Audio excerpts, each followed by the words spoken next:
Well, good afternoon, West and the world.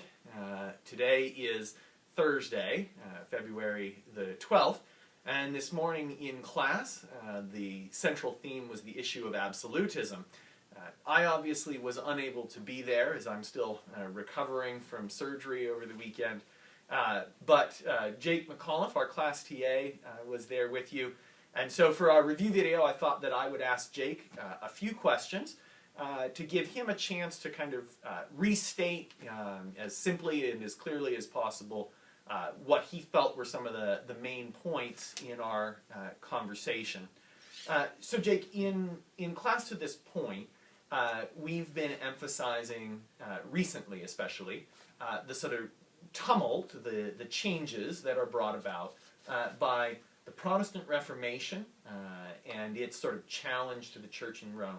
So how does that help sort of set the stage for the topic that we were discussing in class today? Yeah, so as you said, we've mostly been dealing with questions of religion so far, dealing with the Reformation and the Counter-Reformation. And we talked about that a bit with the 30 Years' War, but following the 30 Years' War, we're kind of shifting as the balance of power in Europe is shifting towards these political questions. So really dealing with politics, where absolutism actually comes from. Mm-hmm. Yeah. Right, and we use the 30 Years' War as a sort of symbol of that, because it starts off as a war about religion, but by the time it's over, All about politics. It's all about politics. It has really nothing to do with religious causation at all. So I guess then the question is, well, what is absolutism, and what is its sort of rationale, and why does it appear so strongly at this time? So in class today, I talked a little bit about political legitimacy. And basically, an absolute monarch is one who derives his political legitimacy, derives his authority to rule from divine right, from a divine, basically from God. And from this, he's able to completely centralize rule under his throne. So he makes all the power of the state and religion go through him, go through the monarch. Thus, he is an absolute monarch with nearly limitless power. Yeah. And of course, a lot of the inspiration from this is drawn from not just sort of people's own way of thinking, but especially from the Ottoman example that they've seen sort of looming on their borders in recent years. And they don't like it necessarily, but they're pretty inspired by this, or political rulers are pretty inspired by people like Suleiman the Magnificent and the authority that they see them sort of wielding. Yeah, good. So at the center of this situation then is the contrast between the English monarchy and its trajectory with absolutism, and then of course the contrast with the French situation. So can you help me sort of understand what are the sort of central takeaways in those situations? Sure, of course. So France, as I said, is just the epitome of an absolute monarchy.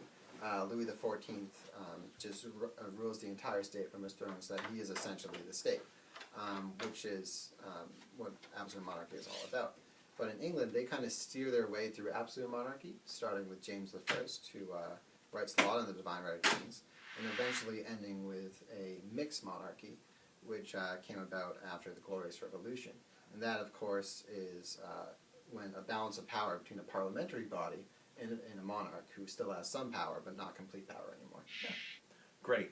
Yeah, and of course, this is going to become sort of the main debate in European political life in the centuries ahead, and this is where we're really moving in the weeks to come. What is entailed in the political rights of individuals, and that word itself we'll be talking about a lot, and how it changes from meaning essentially the privileges of a few to a widespread assumption that everyone is guaranteed some level of participation, some level of investment in the operation of the state. And the English situation in some ways helps us sort of foreshadow that change. Oh, yeah. And the sort of challenge to absolutist authority. So anyway, thanks Jake, both for covering class this morning and taking a few minutes to help us review the main points. Have a good weekend, everybody. I will see you in class next Tuesday.